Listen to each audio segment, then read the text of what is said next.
નમસ્તે વિદ્યાર્થી મિત્રો, હાર્દિક સર એકેડમી યુટ્યુબ ચેનલમાં આપ સૌનું ખૂબ ખૂબ સ્વાગત છે. આજનો જે વિડીયો છે એમાં આપણે ચર્ચા કરશું 31મી જુલાઈના તમામ અગત્યના કરંટ અફેર. એ પહેલા રેવન્યુ તલાટીના કોર્સમાં જોડાવવું હોય તો 999 રૂપિયામાં એક વર્ષની વેલિડિટી માટે જોડાઈ શકો છો. કરંટ અફેર પણ એમાં આવી જશે. બાકી તમારે હેલ્પલાઇન નંબર પણ છે, એમાં તમે સંપર્ક કરી શકો છો વધારે માહિતી માટે. વિડીયો શરૂ કરું એ પહેલા પેઇડ યુઝર માટે થોડીક એનાઉન્સમેન્ટ છે. ઓકે, જે લોકો આપણા કરંટ અફેરનો પેઇડ કોર્સ લીધેલો છે તો એમના માટે થોડીક એનાઉન્સમેન્ટ. 31 જુલાઈ સુધીની જે પણ કાંઈ યુનિટ ટેસ્ટો હતી, બરાબર, એ બધી યુનિટ ટેસ્ટ છે, બરાબર, એ અપલોડ થઈ ચૂકી છે. તો આ યુનિટ ટેસ્ટ છે દરેક વિદ્યાર્થીએ આપવાની છે અને સ્કોર સારો કરવાનો છે. લગભગ મેં 15 જુલાઈ પછી છે ને દરેક ટેસ્ટની અંદર 20 ક્વેશ્ચન એડ કર્યા છે, બરાબર. તો 20 જેટલા MCQ તમને ડેઈલી પ્રેક્ટિસ માટે મળે છે આ કરંટ અફેરના કોર્સની અંદર. ઓકે, અહીંયા તો આપણે અભ્યાસ કરીએ જ છીએ, સાથે સાથે ટેસ્ટમાં પણ અભ્યાસ કરતા રહેજો, જેથી ટેસ્ટની અંદર છે આખા ફેરવીને ક્વેશ્ચન પૂછવાનું શરૂ કર્યું છે હમણાંથી. તો એના કારણે થોડોક છે વિડીયોમાં આગળ પાછળ ડિલે થાય છે. હજી ટાઈમ ટેબલ મને થોડું સેટ નથી થતું, કેમ કે વર્ક થોડુંક હું મારું પોતાનું વધારું છું, એના લીધે હું થોડોક પાછળ રહી જાઉં છું.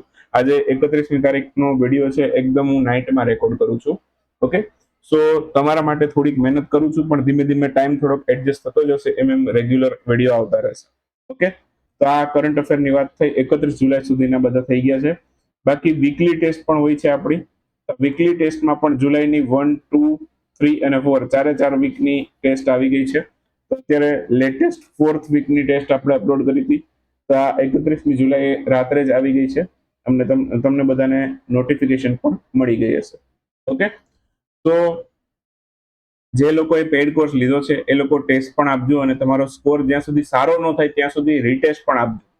ઓકે, જેથી શું થશે, કરંટ અફેરનું 2 થી 3 વખત છે પુનરાવર્તન તમને ટેસ્ટની અંદર જ થઈ જશે. ક્લિયર? તો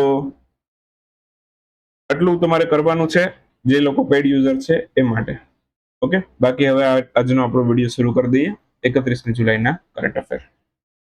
સ્ટેપ 2025 નામે સશસ્ત્ર બળ રાષ્ટ્રીય સંમેલનનું પ્રથમ વખત કયા શહેરમાં આયોજન કરવામાં આવેલું છે? તો આ નવી દિલ્હી ખાતે થયેલું છે. ઓપ્શન સી આપણો જવાબ થશે. સ્ટેપ નામથી છે એક હાલમાં સશસ્ત્ર બળ રાષ્ટ્રીય દળો સંમેલન છે, એનું આયોજન ભારતમાં નવી દિલ્હી ખાતે કરવામાં આવ્યું છે. સૌથી પહેલી વખત છે 2025માં આનું આયોજન થયું છે. સૌથી પહેલી વખત હોય એટલે અગત્યનું થઈ જાય. સ્ટેપનું ફૂલ ફોર્મ પૂછી શકે, સશસ્ત્ર force annual power and excellence. આ એનું સ્ટેપનું ફૂલ ફોર્મ છે. હવે સશસ્ત્ર બળો છે દેશના, એમાં કોણ કોણ આવે? BSF આવી જાય, CRPF આવી જાય, ITBP Indo Tibetan border police force આવી જાય, સેન્ટ્રલ રિઝર્વ પોલીસ ફોર્સ આવી જાય, BSF એટલે કે border security force, CISF central industrial security force, SSB સશસ્ત્ર સીમા બળ. આની ઉપરાંત એક આસામ રાઇફલ પણ છે. Okay, Assam rifle. 7 છે ટોટલ, આ 6 થઈ, હજી એક ઘટે છે, national security guard NSG.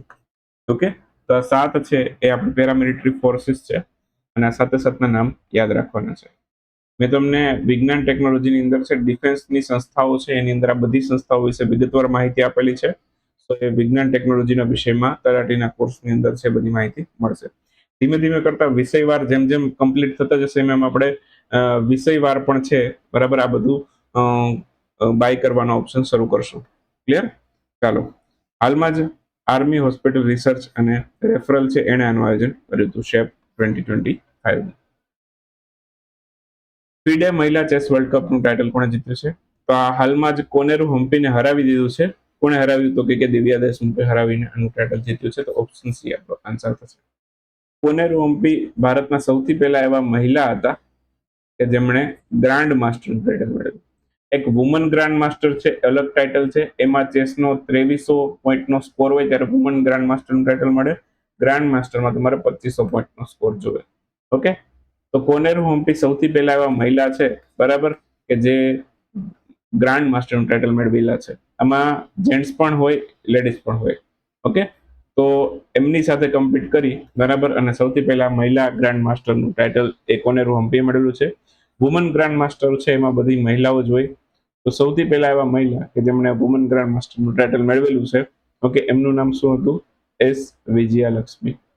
Okay, સો એમને પણ આપણે યાદ રાખીશું.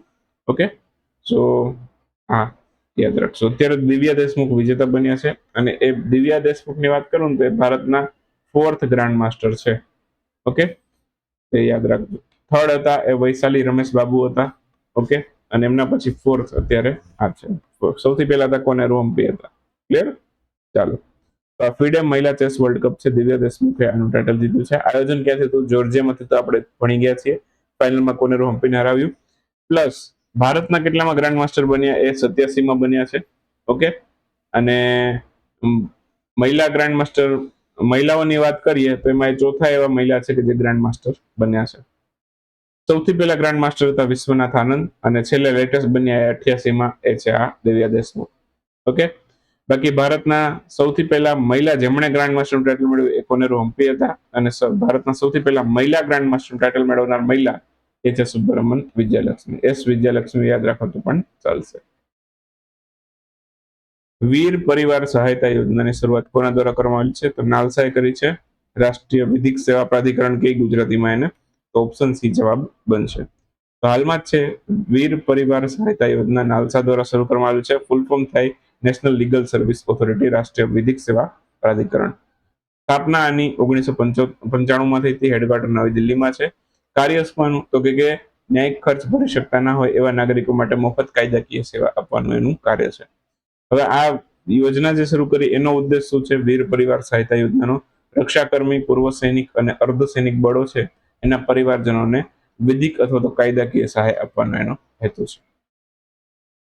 યુએફા વુમન્સ યુરો 2025 અથવા તો યુએફા મહિલા યુરો વર્લ્ડ કપ. ઓકે, આ ફૂટબોલની ટુર્નામેન્ટ છે. ઓકે, તો આનું ટાઇટલ કોણે જીત્યું છે? ટાઇટલ જીત્યું છે ઇંગ્લેન્ડે. તો ઓપ્શન બી આપણો આન્સર થશે. હાલમાં જ યુએફા વુમન્સ યુરો છે આનું ટાઇટલ ઇંગ્લેન્ડે જીતી લીધું છે. ફાઇનલમાં ઇંગ્લેન્ડને કોને હરાવ્યું હતું? કે સ્પેનને હરાવીને આનું ટાઇટલ જીત્યું છે. ઓકે, આયોજન ક્યાં થયું હતું? આયોજન થયું હતું સ્વિટ્ઝરલેન્ડની અંદર. ફરી એક વખત બધા દેશો કહી દઉં, બરાબર. વિજેતા બન્યું છે કોણ? બન્યું છે ઇંગ્લેન્ડ, બરાબર. હાર્યું કોણ? તો કે સ્પેન. આયોજન ક્યાં થયું? તો કે સ્વિટ્ઝરલેન્ડમાં. ઓકે, સો આ બધા પોઈન્ટ યાદ રાખજો. બાકી વાત કરીએ તો 16 ટીમોએ ભાગ લીધો હતો, અને આનું 14મું સંસ્કરણ હતું આ ટુર્નામેન્ટનું. કેટલામું હતું? અત્યાર સુધીમાં 14મું સંસ્કરણ હતું. એક્સરસાઇઝ ડ્રોન પ્રહાર, આ આયોજન છે કયા રાજ્યમાં થયેલું છે? ડ્રોન પ્રહાર નામની એક્સરસાઇઝ છે એ ઇન્ડિયન આર્મીએ કરી છે. તો આયોજન કરનારનું નામ પણ પૂછી શકે અહીંયા. તો ઇન્ડિયન આર્મી દ્વારા આયોજન થયું છે, અને ક્યાં થયું છે? નાગાલેન્ડ. નાગાલેન્ડની અંદર આયોજન થયું છે. ક્યાં થયું છે? કોહિમામાં. કોહિમા ખાતે નાગાલેન્ડમાં આયોજન કરેલું છે. હાલમાં જ એક્સરસાઇઝ ડ્રોન પ્રહાર છે આ નાગાલેન્ડના કોહિમા ખાતે થઈ છે. ભારતીય સેના ઇન્ડિયન આર્મીએ કરી છે, અને ઉદ્દેશ શું છે? આધુનિક યુદ્ધ તકનીક, ઓકે, ટેકનોલોજીઓનો યુઝ કરવો, ઉપરાંત ખાસ કરીને ડ્રોન ટેકનોલોજી અને અપગ્રેડેડ યુદ્ધ શક્તિ છે એના અંગે તાલીમ મેળવી. આ એનો એક્સરસાઇઝનો મુખ્ય ઉદ્દેશ હતો. ઇન્ડિયન આર્મીએ નાગાલેન્ડમાં કરી. નાગાલેન્ડના મુખ્યમંત્રી નેફ્યુ રિયો છે. રાજ્યપાલ લા ગણેશન છે. રાજધાની કોહિમા છે. ઓકે, આટલી વસ્તુ નાગાલેન્ડ વિશે યાદ રાખવાની. વર્લ્ડ ડે અગેન્સ્ટ હ્યુમન ટ્રાફિકિંગની ઉજવણી કઈ તારીખે થઈ? હાલમાં જ થઈ હતી 30 જુલાઈ. તો ઓપ્શન સી આપણો જવાબ બનશે. 30 જુલાઈના રોજ વર્લ્ડ ડે અગેન્સ્ટ હ્યુમન ટ્રાફિકિંગની ઉજવણી થઈ છે. થીમ છે આની આ United Nations office on drug and crime, UNODC આ દિવસ ઉજવે છે. અને આ દિવસ માટેની થીમ એમણે રાખી છે human trafficking is organised crime and the exploitation. Okay, તો એની થીમ છે. 2013માં સૌથી પહેલી વખત ઉજવાયેલો છે, અને UNODC આ દિવસની ઉજવણી કરે છે, United Nations office on drug and crime. શહીદ ઉધમસિંહ એમની કેટલામી પુણ્યતિથિ ઉજવવામાં આવી છે? 31મી જુલાઈ. 31મી જુલાઈ એમને ફાંસી થઈ હતી, અને એમની અત્યારે 85મી પુણ્યતિથિ છે. ઓકે, તો શહીદ ઉધમસિંહ છે, ઓકે, એમણે જે જલિયાવાલા બાગના હત્યાકાંડના મુખ્ય વ્યક્તિ હતા માઇકલ ઓડાયર, એમનું લંડનમાં જઈને વધ કર્યું, અને ત્યારબાદ પરિણામે એમને 31મી જુલાઈ 1940, વર્ષ યાદ રાખજો, 1940માં એમને બ્રિટિશ સરકારે ત્યાં ફાંસી આપી હતી, અને તેઓ શહીદ થયા હતા. ઓકે, એમના ઉપર એક પુસ્તક લખાયેલું છે, સૂરજ કદા મરદા નહીં. આ જીપીએસસીમાં પૂછાયેલો પ્રશ્ન છે, અને રિપીટ થયેલો પ્રશ્ન છે. તો આવનારી પરીક્ષાઓમાં પણ આવી શકે, કદાચ એમના રિલેટેડ પુસ્તક પૂછી શકે. 85મી પુણ્યતિથિ હતી. ઓકે, અને આ પુસ્તક જે હતું એમના લેખક પૂછી શકે તમને, બલદેવસિંહ સકદનામા આ પુસ્તક એમણે લખ્યું હતું. ઓકે, એક વાક્યના ક્વેશ્ચનો જોઈ લઈએ ફટાફટ. હમણાં થોડાક દિવસ MCQ હું વિડીયોની અંદર એટલા માટે નથી રાખતો કે મારા માટે અત્યારે બહુ સમય પણ નથી, કેમ કે તમે જોવો છો ટેસ્ટની અંદર એ બધું ટાઈપ કરવાનું હોય. સો એ ટેસ્ટની અંદર પણ છે બધું ટાઈપ કરવામાં પણ ઘણો સમય જતો હોય, તો મારા માટે મારા પેડ યુઝર પહેલી પ્રાયોરિટી છે, બરાબર. ત્યારબાદ બધું જે ફ્રીમાં કન્ટેન્ટ છે, જે પ્રમાણે સમય રહેતો હશે તો હું ત્યાર માટે તમારા માટે MCQ લાવતો રહીશ. ક્લિયર? ચાલો તો આગળ વધશું. ચર્ચામાં રહેલ નાયરા રિફાઇનરી એ યુરોપિયન યુનિયન દ્વારા એના ઉપર પ્રતિબંધ લગાવવામાં આવ્યો છે. તો એ ભારતના કયા રાજ્યમાં આવેલ છે? એ ગુજરાતમાં આવેલ છે. નાયરા રિફાઇનરી ક્યાં છે? તો કે નાયરા રિફાઇનરી છે એ ગુજરાતમાં છે.